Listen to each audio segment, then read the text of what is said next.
Muy buenos días, amados hermanos, hermanas y amigos. Sean bienvenidos una vez más para un estudio de la palabra del Señor que tenemos esta mañana. Y vamos a continuar. Recuerden, estamos estudiando acerca de la autoridad de Jesús. Continuamos con este tema hasta donde el Espíritu Santo nos quiera llevar y profundizar en su palabra preciosa. Entonces, recordemos, después de que el Señor había hecho muchas cosas, muchos milagros, había expulsado muchos demonios, había hecho maravillas delante de los hombres, los principales, los fariseos, los saduceos, los escribas, los ancianos, habían llegado a la conclusión de que Él hacía estas cosas con una blasfemia. Era una blasfemia lo que estaban diciendo. Ellos decían que el Señor hacía estas cosas por el poder de Satanás, o sea, algo totalmente tomado, literal, como una blasfemia para el Señor, para lo que Él estaba haciendo. Y entonces, esto lo habían ya concluido. ¿Por qué? Porque Jesús obraba sin ninguna autorización oficial por parte del Sanedrín, que era lo que ellos esperaban, lo que ellos querían, ¿verdad? Que todo estuviera sujeto a lo que ellos dijeran. No entendían que el Maestro venía con un nuevo mensaje. Entonces, ahí era donde radicaba precisamente, hermanos y amigos, el error de ellos. Ellos no tenían ninguna capacidad de dar autoridad al Mesías. Esto solo lo podía hacer Dios. Y lo vamos a ver en su palabra en Mateo, en el capítulo 28 y el verso 18. Estamos ahí en los momentos previos donde el Señor va a enviarlos a predicar a todas las naciones. Y entonces vemos que ahí mismo también el Señor está dándole a sus discípulos la autoridad que Él tenía y de dónde venía esa autoridad. Leemos Mateo 28, 18, dice la palabra: y acercándose a Jesús, les habló diciendo: toda autoridad me es dada en el cielo y en la tierra. ¿De quién venía esa autoridad? De parte de Dios. Dios lo había enviado. Él le dio la autoridad para hacer todas las cosas que estaba haciendo. Y en ese momento Él estaba diciendo a sus discípulos: lo que yo les voy a mandar a hacer a ustedes, o sea, irán por toda la tierra predicando la palabra, bautizando y haciendo todas las cosas que yo les mande, enseñándole a las personas. Todo eso lo van a hacer con mi autoridad, con la autoridad que yo recibí del Padre. Eso es lo que el Señor les estaba diciendo en ese momento. Entonces, para intentar aclarar un poco, hermanos, la diferencia entre la autoridad de otorgar y la autoridad de reconocer, vamos a ver, por ejemplo, vamos a ver un ejemplo, el don del pastor. El don del pastor. La Biblia nos aclara que ese don, como todos los demás que están en la palabra del Señor, son dados por Dios y no por ningún hombre. O sea, hoy en día que está en boga, ¿verdad? Que cualquiera puede, usted ya es pastor y usted lo nombra y al otro. Eso no tiene sustento bíblico, hermanos. Eso no tiene sustento en la palabra del Señor. No está de acuerdo a lo que dice la palabra del Señor. Ningún hombre en esta tierra puede nombrar un pastor. O sea, no puede darle ese don. Pueden llamarlo a ejercer ese llamado que tiene en una X iglesia, pero no pueden dar ese don. No pueden dar ese llamado porque ese viene precisamente de Dios. Dios lo da. Dice la palabra en Efesios, en el capítulo 4 y en el verso 11, para que quedemos claros con esto, hermanos, ¿verdad? Para que quedemos claros. En Efesios 4:11 dice la palabra: y Él mismo constituyó a unos apóstoles, a otros profetas, a otros evangelistas, a otros pastores y maestros. Entonces, por lo tanto, no es la iglesia la que hace pastor. Entendamos esto. No es la iglesia la que hace pastor a una persona, a un miembro, a alguien que está ahí dentro de la congregación. La responsabilidad de la iglesia consiste en averiguar y reconocer si Dios realmente ha dado ese don a ese hermano en concreto, para lo cual entonces será necesario que contrasten su vida y ministerio a la luz de los requisitos que la Biblia exige para alguien que es llamado a ejercer el pastorado. Eso está en 1 Timoteo 3, 1 al 7 y en Tito 1 del 5 al 9. Ahí están los requerimientos para alguien que tiene el llamado a ser pastor. Ahí es donde la iglesia tiene que fijarse. No puede ir al punto de nombrar, de llamar a alguien, porque Dios es el que llama. Miren, hermanos, es un error completo llamar a una persona, y es muy común. Hay muchas iglesias que cualquier nombra y quita a este y pone al otro y lo manda para acá. Eso no es bíblico, hermanos. El llamado es de parte de Dios. Es un llamado especial para esa persona. Entonces podemos ver la diferencia, ¿verdad? La iglesia puede comprobar a la luz de la palabra del Señor, de los requerimientos que están en Timoteo y Tito, qué tal está ese hermano, pero no pueden ni tienen nada que ver con el llamado, porque ese proviene de Dios. Dios llamó a ese hombre y le dio la autoridad también. ¿Para qué? Para predicar su palabra, para llevar el mensaje, para ser un siervo suyo. Entonces, para que aclaremos esto. Volviendo entonces a nuestro texto, vemos que los dirigentes religiosos de Israel habían fracasado en su misión de reconocer al Mesías. Todos ellos habían visto las credenciales de Jesús y hasta Nicodemo, un destacado miembro del Sanedrín, lo había reconocido en privado. Vemos lo que dice la palabra en Juan capítulo 3 y el verso número 2. Dice que este hombre llamó al Señor y le dice, Rabí, se le reconoce, Rabí, maestro, ¿verdad? Significa la palabra maestro. Sabemos que has venido de Dios como maestro, porque nadie puede hacer estas señales que tú haces si no está Dios con él. Pero véanlo y pongan atención a lo que dice la palabra del Señor, y porque yo hago énfasis, hermanos, que cuando leamos la palabra pongamos atención a los detalles. Vean lo que dice aquí. Dice, Rabí, Señor, Maestro, Dios, sabemos. Ahí es donde nosotros tenemos que detenernos y ver, ¿verdad? Que Él está hablando ¿en qué? En un plural, no en singular. O sea, Él está diciendo, mis compañeros del Sanedrín, todos los fariseos, escribas, ancianos, y yo sabemos. Vean qué lindo esto, ¿verdad? Sabemos que has venido de Dios. Ellos le reconocían qué dureza en el corazón, ¿verdad? De estos hombres. Sabemos que has venido de Dios. ¿Qué más necesitaban? ¿Qué más necesitaban para reconocerlo como el Mesías, como el Salvador del mundo? Pero era un corazón duro el que ellos tenían. Entonces, a pesar de todo esto, no habían querido reconocer la evidencia que ya el Señor les había mostrado. A los líderes judíos, hermanos, les había desagradado mucho las dos entradas previas que Jesús había hecho en la ciudad y en el templo.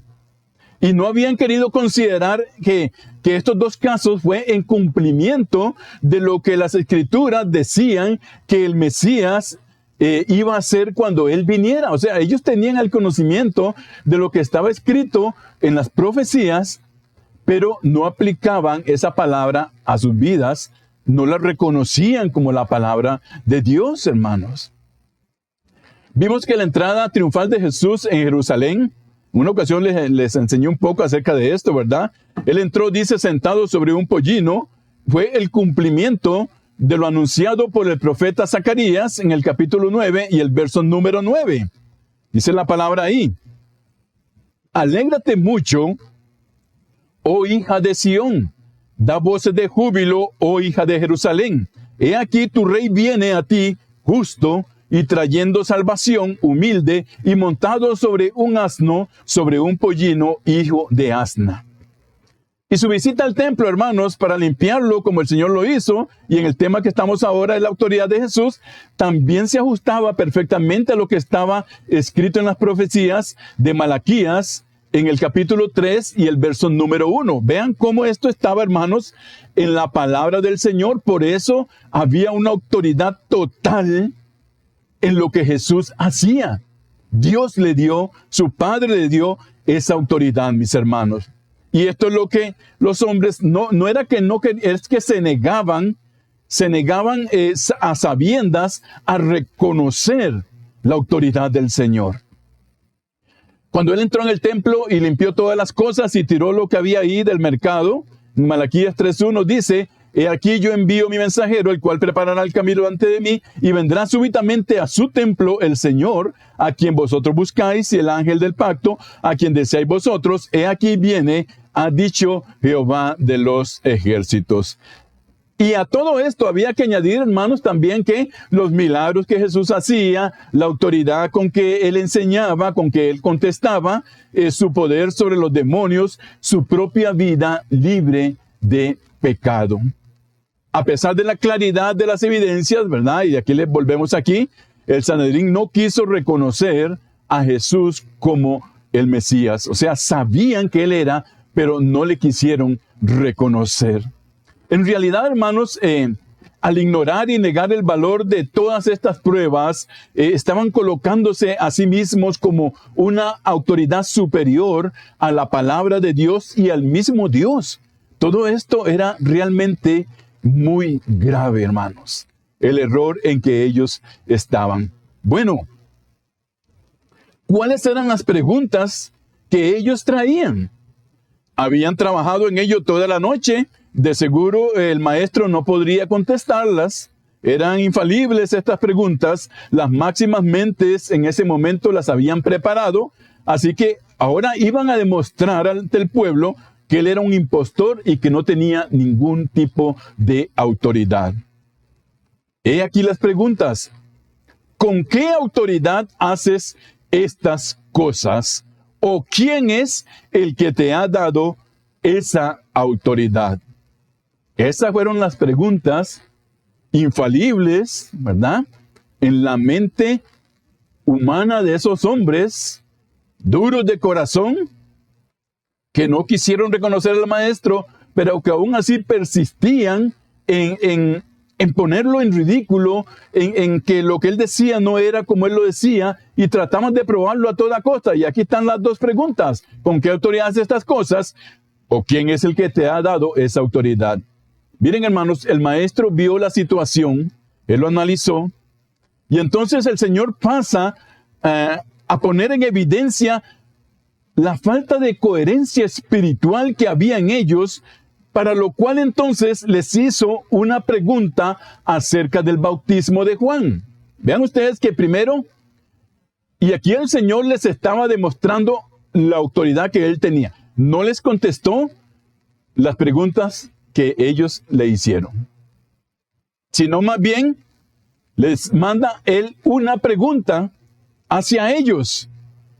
Algunos hermanos han pensado que la intención de Jesús era buscar una salida hábil a una situación difícil. O sea, qué bonito, ¿verdad? Me contesta con otra pregunta. No, en realidad él no estaba esquivando el tema ni las preguntas en sí, sino que el Señor las estaba abordando en su mismo origen. O sea, el Señor, con lo que él les iba a preguntar, los estaba llevando a la profundidad completa de la palabra de Dios, de la autoridad que él tenía, hermanos. ¿Tenía el Sanedrín la capacidad para reconocer la autoridad divina? Bueno, primeramente ellos tenían que demostrar que eran capaces de cumplir, ¿verdad?, con su deber de saber reconocer cuando una persona actuaba con autoridad divina o no. ¿Por qué? Porque ellos eran los líderes, eran los maestros de la ley, eran los que sabían, los que manejaban, ¿verdad?, todo lo que estaba en la ley, todo lo que estaba escrito. Por lo tanto, deberían ellos de saber reconocer cuando una persona estaba actuando con autoridad o no. Entonces, para ello el Señor les hizo una pregunta. ¿El bautismo de Juan era del cielo o de los hombres? Esa fue la pregunta que el maestro lanzó. Ya él, en su mente, sabía perfectamente todo lo que iba a suceder, hermanos, porque yo les he dicho muchas veces, ¿verdad? No olvidemos, y eso aplica para nosotros también al día de hoy. El Señor sabe lo que hacemos, el Señor ve, hermano, lo que hacemos, el Señor conoce lo que vamos a decir antes de que lo digamos, y aquí no había cambiado. ¿Por qué? Porque es el mismo Dios y Él no cambia, no hay sombra de variación en Él, es el mismo, hermanos. Entonces aplica para la vida de nosotros, para que también nosotros tengamos cuidado, ¿verdad? El Señor conocía las mentes de ellos, todo lo que estaban maquinando, todo lo que estaban pensando, lo que murmuraban entre dientes, todo lo sabía el Señor. Por eso Él les manda con una pregunta. Bueno, ¿el bautismo de Juan era del cielo o de los hombres? Notemos primeramente que tal como el Señor presentó el asunto, solo hay dos posibles fuentes de autoridad, la de Dios o la de los hombres. No había más, ¿verdad? Y no habían terceras opciones, ni cuartas, ni aquí hay otra, no. Habían dos nada más. O era de los hombres o era de Dios. O era de Dios o era de los hombres. Ahora bien, ¿serían estos líderes espirituales de la nación capaces de determinar una cuestión tan elemental? Oigan, hermanos, era la pregunta que el Señor les estaba haciendo, era algo elemental, o sea, no era nada complejo, era algo elemental para el conocimiento que se supone que ellos tenían. Si no daban una contestación coherente, toda su autoridad sería puesta en entredicho y entonces, por lo tanto, no tendrían derecho ¿a qué? A cuestionar a Jesús y también quedarían descalificados para guiar espiritualmente a la nación. Estaban, hermanos, metidos en un verdadero embrollo. ¿Por qué? Porque, por un lado, no podían reconocer, ¿verdad? Y como lo vamos a aprender más luego, quizás llegamos al final de contestar esta pregunta, quizás no, hasta donde Dios nos permita. Ellos, si se aceptaban que sí, ¿verdad? Entonces, estaban frente a la situación de que les iban a cuestionar, bueno, entonces, ¿por qué ustedes? Porque recuerden, hermanos, y lo vamos a ver luego, ellos no quisieron bautizarse, rechazaron eso. Ellos lo rechazaron, ¿verdad?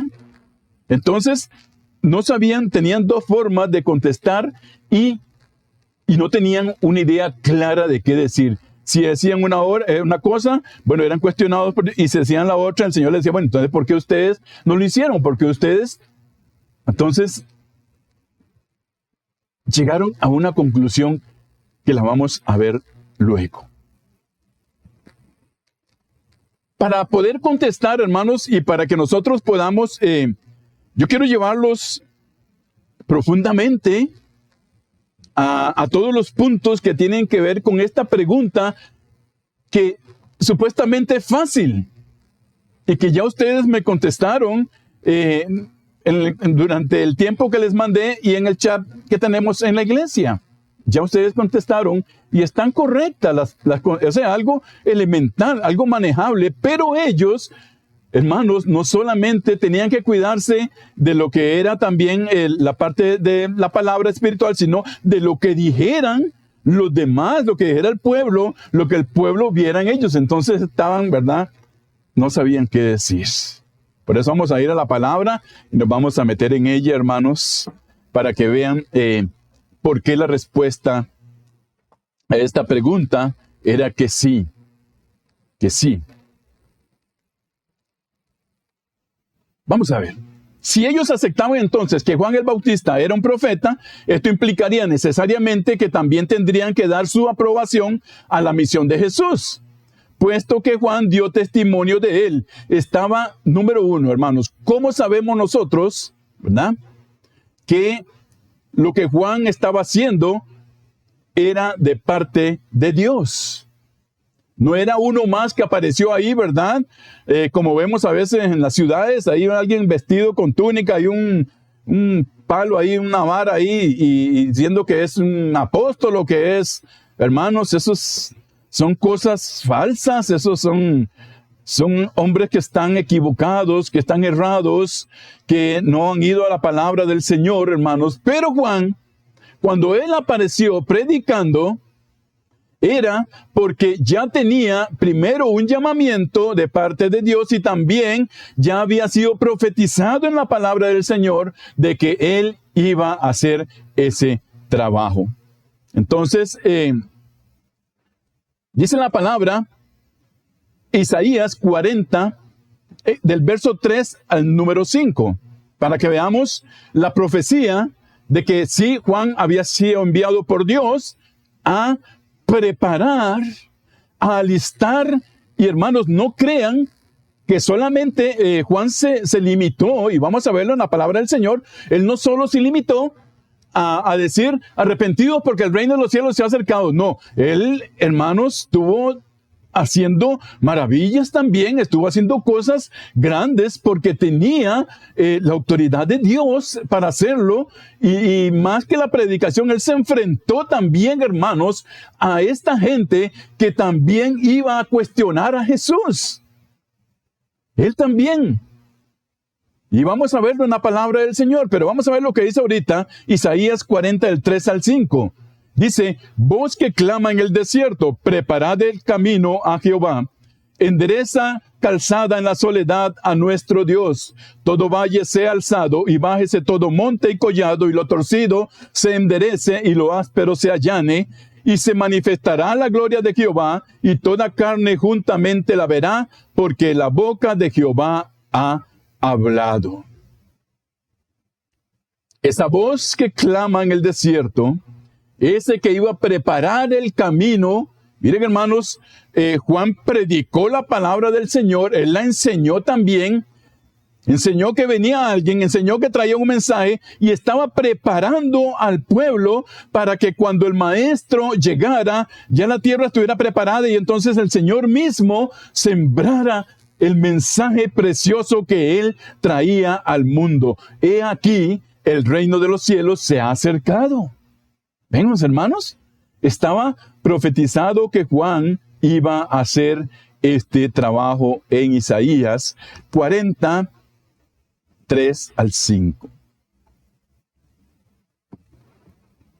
Luego volvamos a lo que dice Juan en el capítulo 1 y el verso 29 al 34. Dice la palabra ahí en Juan 1, 29 al 34, el siguiente día vino Juan a Jesús que venía a él, vio Juan a Jesús que venía a él y dijo, he aquí el Cordero de Dios que quita el pecado del mundo. Este es aquel de quien yo dije, después de mí viene un varón, el cual es antes de mí, porque era primero que yo. Y yo no le conocía. Ahí estamos respondiendo, ¿verdad? A la pregunta que ustedes contestaron correctamente. Y yo no le conocía. Mas para que fuese manifestado a Israel, por esto vine yo bautizando con agua. También, hermano, Juan dio testimonio diciendo, ahí mismo cuando el Señor llegó, vi el Espíritu que descendía del cielo como paloma y permaneció sobre él. Y yo no le conocía. Juan lo volvió a reafirmar, no lo conocía, pero el que me envió a bautizar con agua, aquel me dijo, sobre quien vea descender el Espíritu Santo y permanecer sobre él, ese es el que bautiza con el Espíritu Santo. Y yo le vi y he dado testimonio que este es el Hijo de Dios. Gloria sea a su nombre. Y gloria sea la palabra preciosa, mis hermanos. Ok, hasta aquí, ¿verdad? Bueno, hemos visto que Juan fue ya profetizado de que iba a hacer ese trabajo para el Señor y que también Juan le reconoce, pero vamos a ir más allá para que veamos cómo sí lo que Juan hizo, no solamente el preparar el camino del Señor, sino bautizar al Señor mismo, era de parte de Dios. Era divino. Vamos a verlo, hermanos. Y entonces vamos a ir a la palabra del Señor. Buscamos en el Evangelio según San Lucas, la palabra de Dios, en el capítulo 1 y en el verso 5 en adelante. Lucas capítulo 1 del verso 5 en adelante. Vamos a ir leyendo y también vamos a ir deteniéndonos para explicar la palabra del Señor y así la podamos entenderla, ¿verdad? Bien. Dice la palabra ahí. Dice, en los días de Herodes, rey de Judea, un sacerdote llamado Zacarías, de la clase de Abías. Su mujer era de las hijas de Aarón y se llamaba Elisabet. Ambos eran justos. ¿Vean? Aquí hay algo importante, hermanos. Y pongamos atención a los detalles de la palabra del Señor. Dice, ambos eran justos delante de Dios y andaban irreprensibles. Para que veamos que lo que Juan estaba haciendo era de Dios y que nadie nos quiera decir que no o nadie venga con una palabra diferente. Hermanos, aquí está la palabra del Señor. Y eran irreprensibles en todos los mandamientos. ¿Recuerdan ustedes cuando aquel joven se acercó al Señor y le dice, Maestro bueno, ¿qué debo hacer para tener la vida eterna? El Señor le dice, ¿conoce los mandamientos? Y él le dice, desde mi juventud los he hecho, los he cumplido, todos los tengo a pie de letra. Y el Señor le dice, bueno, vende todo lo que tienes, repártele a los pobres y sígueme. ¿Y qué pasó? No estaba cumpliendo con todo, ¿verdad? ¿Por qué? Porque esa parte humana del amor al dinero era más poderosa que a la salvación que Dios le estaba ofreciendo. Mas acá pongamos atención a lo que dice la palabra. Dice que ellos eran irreprensibles en todos los mandamientos y ordenanzas del Señor. O sea, eran dos siervos completos de Dios. Gloria sea su nombre. Pero no tenían hijo. Pero sí estaba en petición delante de Dios. Dice, no tenían hijo porque Elisabet era estéril. ¿A quién le recuerda esto? Yo pienso que ya ustedes volaron, ¿verdad? Ya siglos atrás en el Antiguo Testamento, cuando Dios hace una promesa a un hombre y le dice, te voy a dar una descendencia y será incontable como la arena del mar. Y, Señor, pero mi mujer es estéril. ¿Cómo es esto? Y vemos que Dios castigó, hermanos, esa incredulidad en aquel momento de Abraham. Y también vamos a ver lo que hace aquí con Zacarías. Era estéril y eran ya de edad avanzada. O sea, ya eran viejos. Eran viejos. Aconteció que, ejerciendo Zacarías el sacerdocio delante de Dios, según el orden de su clase, conforme a la costumbre del sacerdocio, le tocó de suerte ofrecer el incienso entrando en el santuario del Señor. Y toda la multitud del pueblo estaba afuera orando a la hora del incienso. Y se le apareció el ángel del Señor puesto en pie a la derecha del altar del incienso, y se turbó Zacarías al verle y le sobrecogió temor. Pero el ángel le dijo, Zacarías, no temas, porque tu oración ha sido oída, y tu mujer Elisabet dará a luz un hijo, y llamarás su nombre Juan.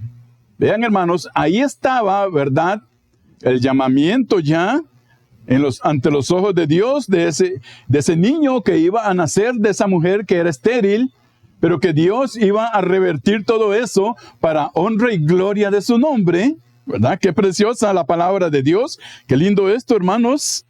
Entonces dice, y llamará su nombre Juan. Y tendrás gozo y alegría, y muchos se regocijarán de su nacimiento. Y aquí está, hermanos, donde reafirma lo que estaba escrito en el libro de Zacarías. Vean lo que dice aquí la palabra. Porque será grande delante de Dios, no beberá vino ni sidra, y será lleno del Espíritu Santo, aún desde el vientre de su madre. Y luego vamos a ver, hermanos, por qué, y hacemos énfasis en esta parte. Será lleno del Espíritu Santo aún desde el vientre de su madre. Y hará, dice, que muchos de los hijos de Israel se conviertan al Señor Dios de ellos. E irá delante de él con el espíritu y el poder de Elías para hacer volver los corazones rebeldes de los padres a los hijos y de los rebeldes a la prudencia de los justos, para preparar al Señor un pueblo bien dispuesto. Vean que el trabajo que estaba dándose aquí para Juan era un trabajo duro, ¿verdad? Duro, hermanos. ¿Por qué? Porque hasta ese momento no había un nuevo mensaje, sino que era lo que los principales y el Sanedrín pensaban, eso el pueblo hacía, mas este hombre venía con un nuevo mensaje: arrepiéntanse. ¿Por qué? Porque el reino de los cielos se ha acercado. Es el mismo mensaje, hermanos, que el Señor pronunció, con el cual inició su ministerio. Vean qué trabajo, ¿verdad? Más grande tenía este hombre. Y dice Zacarías al ángel: ¿en qué conoceré esto? Porque yo soy viejo. ¿No recuerdan ustedes que Abraham también, verdad? Yo tengo ya casi 100 años, estoy en 90, 100 años. ¿Cómo es posible esto? ¿Cómo va a ser posible? Pero no estaba entendiendo. Y vean, hermanos, vimos al principio que eran hombres, ¿verdad?, de Dios, justos, conocedores de la palabra. Mas aquí él dice: yo soy viejo. Aquí todavía, ¿verdad?, había esa parte humana que le decía: ¿cómo es esto posible? Primero, yo soy un viejo ya y mi esposa es estéril. Dice: yo soy viejo y mi mujer es de edad avanzada. O sea que las mujeres no pueden quedar encinta ya en avanzada edad. Aunque por ahí salen cada locura, ¿verdad? Pero eso no son cosas ciertas, hermanos. Respondiendo, el ángel le dijo: ¿quién era ese ángel? El que daba los anuncios. Yo soy Gabriel, que estoy delante de Dios y he sido enviado a hablarte y darte estas buenas nuevas. Y ahora dice: quedarás mudo y no podrás hablar hasta el día en que todo esto se haga, por cuanto no creíste en mis palabras, las cuales se cumplirán a su tiempo. Y el pueblo estaba, dice, afuera esperando a Zacarías, y se extrañaba de que él demorase en el santuario. Ven, hermanos, hubo un castigo para Zacarías ahí, y era que él no iba a poder hablar hasta que todo eso se cumpliese. Porque él había dicho: yo soy viejo ya y mi mujer es de edad avanzada. ¿Cómo es esto? O sea, ¿cómo es esto posible? Y ahí entendemos nosotros, hermanos, que Dios es poderoso, que Dios tiene la autoridad para mandar y se hace. Dios tiene autoridad para decir que se cambie y se cambia. Dios tiene la autoridad, mis hermanos, para cambiar todas las cosas que ante nuestros ojos no son posibles, pero Él con su palabra, con solo que su palabra salga de su boca, se hace. He ahí la autoridad del Señor, hermanos. Tenemos que continuar el próximo domingo, porque nos hace falta ver algunas cosas más que están acá en el Evangelio de Lucas. Y también vamos a ver algunas que encontramos en Juan 19 y 36. Miren, hermanos, tal vez pensarán: bueno, ¿por qué estamos llegando hasta estos puntos? Para que ustedes vean cómo es el Espíritu Santo de Dios, cómo el Espíritu nos lleva, y entramos en algo y el Espíritu nos lleva, y es algo precioso, hermanos. Y de pronto usted ve que ya anda por otros lados y ve, y al final todo tiene una congruencia total en lo que estamos estudiando.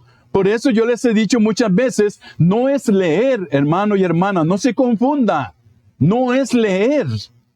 No es leer, cualquiera lee. Yo leo y mucho de lo que leo me queda un poquito y lo demás pasa.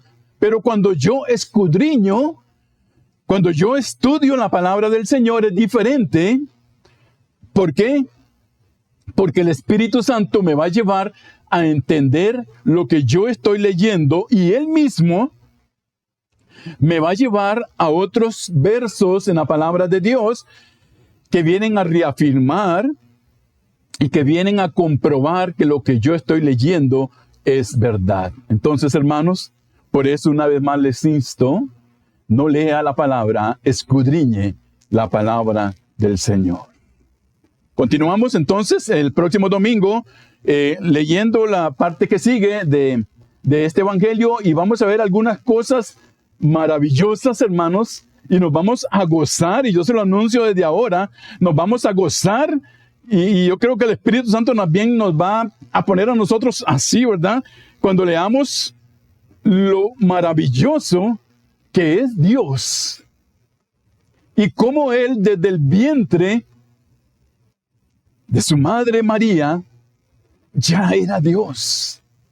Desde que fue concebido por el Espíritu Santo, Él era Dios. Iba a tomar la forma de nosotros de hombre, pero era Dios, 100% Dios, 100% hombre. Y lo vamos a ver luego, hermanos, el domingo cuando sigamos estudiando esto tan precioso que encontramos en su palabra. Dios les bendiga esta mañana. Que el Señor esté con cada uno de ustedes y les insto para que sigan leyendo, hermanos. Sigan leyendo. Quedamos en el verso 20, 21. Sigan leyendo lo demás y van a ver que el domingo vamos a empaparnos más todavía de la palabra de Dios preciosa. Bendiciones del Señor. Nos vemos el próximo domingo si Dios no ha venido antes.